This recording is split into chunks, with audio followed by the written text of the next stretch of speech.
ಚಿಂದಿ ಉಡಾಯಿಸೋ ಖಾರ ಬಣ್ಣ ರುಚಿಯನ್ನು ನೀಡುತ್ತದೆ. ಆಚಿ ಮೆಣಸಿನ ಪುಡಿ ಚಿಂದಿ ಉಡಾಯಿಸೋ ಖಾರ ಬಣ್ಣ ರುಚಿ. ಮಹದಾಯಿ ಬಗ್ಗೆ ಗೋವಾ ಖ್ಯಾತೆ ಬೆನ್ನಲ್ಲೇ ಹೋರಾಟಕ್ಕೆ ಸಿದ್ಧತೆ ನಡೀತಾ ಇದೆ. ಮಹದಾಯಿಗಾಗಿ ಮತ್ತೊಂದು ಹೋರಾಟಕ್ಕೆ ರೈತರು ಅಣಿಯಾಗಿದ್ದಾರೆ. ಕೇಂದ್ರ ಸಚಿವ ಪ್ರಹ್ಲಾದ್ ಜೋಶಿ ಕಚೇರಿ ಎದುರು ಹೋರಾಟಕ್ಕೆ ಈಗ ತೀರ್ಮಾನ ತೆಗೆದುಕೊಂಡಿದ್ದಾರೆ. ಅನಿರ್ದಿಷ್ಟಾವಧಿ ಹೋರಾಟ, ಯಾಕಂದ್ರೆ ರೈತರ ತಾಳ್ಮೆಯ ಕಟ್ಟೆ ಒಡೆದಿದೆ. ಕೇಂದ್ರ ಸರ್ಕಾರದ ನಿರ್ಲಕ್ಷ್ಯದ ಮನಸ್ಥಿತಿ ಮತ್ತು ಗೋವಾ ಮುಖ್ಯಮಂತ್ರಿ ಪ್ರಮೋದ್ ಸಾವಂತ್ ಅವರ ಸ್ಟೇಟ್ಮೆಂಟ್ ವಿಧಾನಸಭೆಯಲ್ಲಿ ಹೇಳ್ತಾರಂತೆ, ಕರ್ನಾಟಕಕ್ಕೆ ನಾವು ಯಾವುದೇ ಕಾರಣಕ್ಕೂ ನೀರು ಬಿಡೋದಿಲ್ಲ, ಅಂದರೆ ಮಹದಾಯಿ ಯೋಜನೆಯನ್ನು ಕೈಗೆತ್ತಿಕೊಳ್ಳೋಕೆ ಅವಕಾಶವನ್ನು ಕೊಡೋದಿಲ್ಲ. ಕೇಂದ್ರ ಸರ್ಕಾರ ಕೂಡ ಹೇಳಿದೆ. ಮೊನ್ನೆ ನಾನು ಹೋಗಿದ್ದೆ, ಕೇಂದ್ರ ಜಲಶಕ್ತಿ ಸಚಿವರನ್ನ ಭೇಟಿಯಾದೆ. ಆ ಟೈಮ್ನಲ್ಲಿ ಅವರೇ ಹೇಳಿದ್ದಾರೆ, ಕರ್ನಾಟಕಕ್ಕೆ ನೀರು ಕೊಡೋದಿಲ್ಲ ಮಹದಾಯಿದು ಅಂತೇಳಿ. ಹಾಗಾಗಿನೇ ಸಿದ್ದರಾಮಯ್ಯನವರು ಕೂಡ ಸರಿಯಾಗಿ ಚಾಟಿಯನ್ನು ಬೀಸಿದ್ರು, ದೊಡ್ಡ ಮಟ್ಟದ ಹೋರಾಟವನ್ನು ಮಾಡ್ತೀವಿ ಅಂತ. ಈಗ ಹುಬ್ಬಳ್ಳಿಯಲ್ಲಿ ನಡೆದಂತಹ ವಿವಿಧ ರೈತರ ಒಂದು ಸಭೆಯಲ್ಲಿ ತೀರ್ಮಾನ ಕೈಗೊಂಡಿದ್ದಾರೆ. ಜುಲೈ 31ರಿಂದ ಹುಬ್ಬಳ್ಳಿಯ ಪ್ರಹ್ಲಾದ್ ಜೋಶಿ ಕೇಂದ್ರ ಸಚಿವರಾಗಿದ್ದಾರೆ, ಅವರ ಮನೆ ಮುಂದೆ ಅನಿರ್ದಿಷ್ಟಾವಧಿ ಹೋರಾಟವನ್ನು ಮಾಡಲಿಕ್ಕೆ ತೀರ್ಮಾನವನ್ನು ಕೈಗೊಂಡಿದ್ದಾರೆ.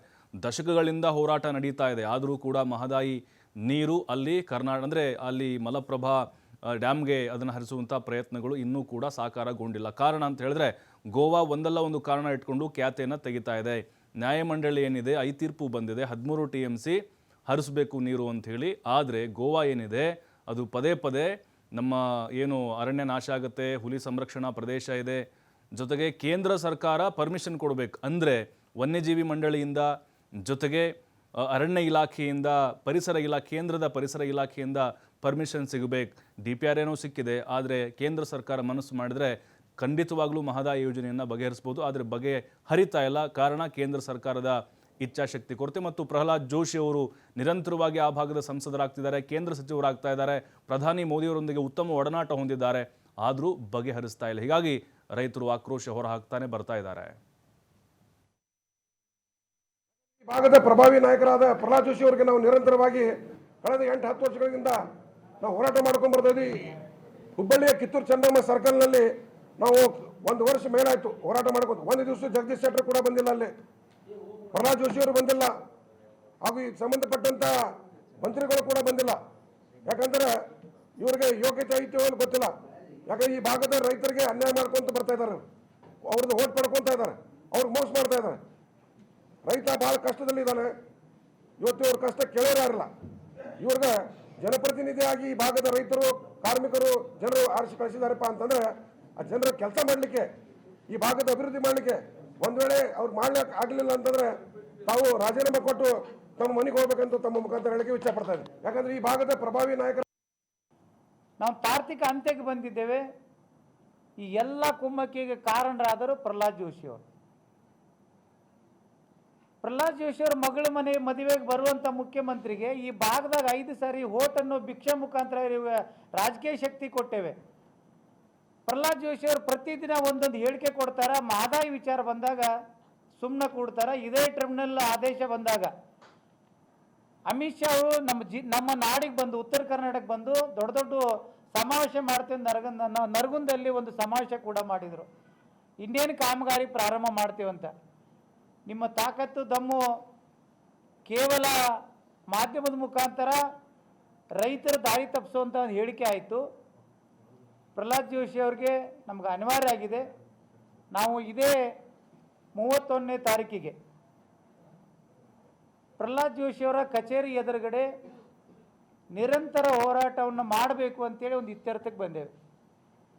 31ನೇ ತಾರೀಕಿಗೆ ಪ್ರಹ್ಲಾದ್ ಜೋಶಿ ಅವರ ಕಚೇರಿ ಎದುರುಗಡೆ, ಯಾಕೆ ಮನೆ ಅಂದರೆ ಅವ್ರ ಕುಟುಂಬ ಇರ್ತದೆ, ಅದು ಸರ್ಕಾರಿ ನಿವಾಸ ಆಗಿರೋ ಪ್ರೈವೇಟ್ ಮನೆ ಇರೋದ್ರಿಂದ ಡೆಲ್ಲಿಯಲ್ಲಿ ಅವ್ರ ಸರ್ಕಾರ ಕಟ್ಟಡ ಇದೆ, ಸರ್ಕಾರಿ ಬಂಗ್ಲೆ ಇದೆ, ಅಲ್ಲಿ ಮಾಡಬೇಕು.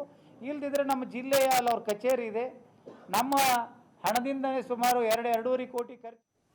ಮತ್ತಷ್ಟು ಮಾಹಿತಿ ಯಲ್ಲಪ್ಪ ನೀಡ್ತಾರೆ. ಯಲ್ಲಪ್ಪ, ಈಗ ಪ್ರತಿ ಬಾರಿ ಕೂಡ ಕೇಂದ್ರದಿಂದ ಅನ್ಯಾಯ ಆಗ್ತಾ ಬರ್ತಾ ಇದೆ. DPR ರೆಡಿ ಇದ್ರೂ ಕೂಡ ಅವಕಾಶ ಸಿಗ್ತಾ ಇಲ್ಲ. ಪ್ರಹ್ಲಾದ್ ಜೋಶಿ ಅವರು ಕೇಂದ್ರ ಸಚಿವರು, ಪ್ರಭಾವಿಗಳು, ಆದರೂ ತರೋಕ್ಕಾಗ್ತಾ ಇಲ್ಲ ಮಹದಾಯಿ ಯೋಜನೆಯನ್ನು. ಈಗ ಮತ್ತೆ ರೈತರ ಆಕ್ರೋಶದ ಕಟ್ಟೆ ಒಡೆದಿದೆ, ಕಹಳೆ ದೊಡ್ಡ ಮಟ್ಟದಲ್ಲಿ ಮೊಳಗಿಸ್ತಾರೆ ಅಂತ ಅನಿಸ್ತಾ ಇದೆ.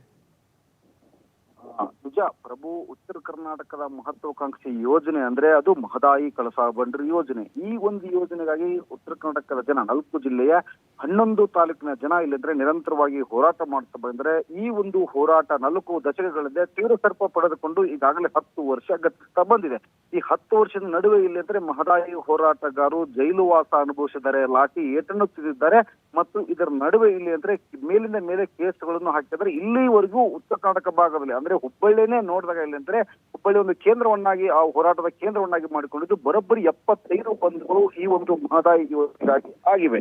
ಆದ್ರೆ ಇಲ್ಲಿವರೆಗೂ ಈ ಒಂದು ಮಹದಾಯಿ ಕಳಸಾ ಬಂಡೂರಿ ಯೋಜನೆಗೆ ತಾರ್ಕಿಕ ಅಂತ್ಯ ಕಂಡಿಲ್ಲ. ಹೀಗಾಗಿ ಉತ್ತರ ಕರ್ನಾಟಕದ ರೈತರು ಇವತ್ತು ಮತ್ತೊಂದು ಹೋರಾಟಕ್ಕೆ ಅಣಿಯಾಗ್ತಾ ಇದ್ದಾರೆ. ಈಗಾಗಲೇ ಕಳೆದ 2 ದಿನಗಳ ಹಿಂದ್ಗಡೆ ಅಂತಂದ್ರೆ ಮತ್ತೆ ಗೋವಾ ಸಿಎಂ ಖ್ಯಾತೆ ತೆಗೆದ್ರೆ ಈ ಸಂಪುಟಂಗೆ ಈಗಾಗಲೇ ಕೋರ್ಟ್ ಮೆಟ್ಲು ಹತ್ತಲು ಇಲ್ಲಿ ಗೋವಾ ಸಿಎಂ ಹೋಗ್ತಾ ಇದ್ದಾರೆ. ಈಗ ಬೇಕಾಗಿದ್ದು ಏನು ಅಂದ್ರೆ ವನ್ಯಜೀವಿ ಮಂಡಳಿಯಿಂದ ಅನುಮತಿ ಮಾತ್ರ. ವನ್ಯಜೀವಿ ಮಂಡಳಿಯಿಂದ ಅನುಮತಿ ಸಿಕ್ಕಿದ್ದೇ ಆದ್ರೆ ಈ ಹಿಂದ್ಗಡೆ ಇಲ್ಲಿ ಸುಮಾರು 1500 ಕೋಟಿ ಅಂದ್ರೆ ಇಲ್ಲಿ ಯಡಿಯೂರಪ್ಪ ಸರ್ಕಾರ 1000 ಕೋಟಿ ಮತ್ತು ಇನ್ನೊಂದು ಕಡೆ ಅಂತಂದ್ರೆ ಬೊಮ್ಮಾಯಿ ಸರ್ಕಾರದಾಗ 500 ಕೋಟಿ ರೂಪಾಯಿ, ಒಟ್ಟು 1500 ಕೋಟಿ ರೂಪಾಯಿ ಈಗಾಗಲೇ ಅನುದಾನ ಇಲ್ಲಿ ಬಜೆಟ್ ನಲ್ಲಿಯೇ ಬಿಡುಗಡೆ ಆಗಿದೆ. ಇದಕ್ಕೆ ಕಾಮಗಾರಿಗೆ ಚಾಲನೆ ಕೊಡಬೇಕು, ಟೆಂಡರ್ ಪ್ರಕ್ರಿಯೆ ಆಗಬೇಕು ಅಂದ್ರೆ ಇಲ್ಲಿ ಬೇಕಾಗಿದ್ದು ಕೇವಲ ಇಲ್ಲಿ ವನ್ಯಜೀವಿ ಮಂಡಳಿಯಿಂದ ಅನುಮತಿ ಕೊಡಬೇಕು. ಆ ವನ್ಯಜೀವಿ ಮಂಡಳಿಗೆ ಅನುಮತಿ ಕೊಡಿಸಬೇಕಾದ್ರೆ ಕೇಂದ್ರ ಸರ್ಕಾರದ ಪಾತ್ರ ಅತಿ ಮುಖ್ಯ. ಆದ್ರೆ ಇಲ್ಲಿ ಕೇಂದ್ರ ಸರ್ಕಾರ ಇಲ್ಲಿವರೆಗೂ ವನ್ಯಜೀವಿ ಮಂಡಳಿಯಿಂದ ಅನುಮತಿ ಕೊಡಿಸ್ತಾ ಇಲ್ಲ. ಹೀಗಾಗಿ ಉತ್ತರ ಕರ್ನಾಟಕ ಜನರ ತಾಳ್ಮೆಯ ಕಟ್ಟೆ ಇವತ್ತು ಮತ್ತೆ ಹೊಡೆದು ಹೋಗಿದೆ. ಇದೇ ಜುಲೈ 31ರಿಂದ ಮತ್ತೆ ಇಲ್ಲಿ ಮಹದಾಯಿ ಹೋರಾಟಗಾರರು ಮತ್ತೊಂದು ಹೋರಾಟಕ್ಕೆ ಅಣಿ ಆಗ್ತಾ ಇದ್ರೆ ಕೇಂದ್ರ ಸಚಿವ ಪ್ರಹ್ಲಾದ್ ಜೋಶಿ ಅವರ ಕಚೇರಿ ಎದುರು ಇಲ್ಲಿ ಅಂತಂದ್ರೆ ನಿರಂತರವಾಗಿ ಈ ಒಂದು ಹೋರಾಟಕ್ಕೆ ತಾರ್ಕಿಕ ಅಂತ್ಯ ಸಿಗುವವರೆಗೂ ಸಹ ಇಲ್ಲಿ ಅಂದ್ರೆ ಹೋರಾಟ ಮಾಡ್ತೀವಿ. ಇದಕ್ಕೆ ಕೇಂದ್ರ ಸಚಿವ ಪ್ರಹ್ಲಾದ್ ಜೋಶಿ ಅವರು ಮನಸ್ಸು ಮಾಡಬೇಕು, ಪ್ರಧಾನಿ ನರೇಂದ್ರ ಮೋದಿ ಅವರ ಮೇಲೆ ಒತ್ತಡ ಹಾಕಿ ವನ್ಯಜೀವಿ ಮಂಡಳಿ ಅನುಮತಿಯನ್ನ ಕೊಡಿಸಿ ಉತ್ತರ ಕರ್ನಾಟಕದ ಭಾಗದ ಜನರಿಗೆ ನೀರು ಕೊಡಿಸಬೇಕು ಅಂತೇಳಿ ಹೋರಾಟಗಾರರು ಮತ್ತೊಂದು ಪ್ರತಿಭಟನೆ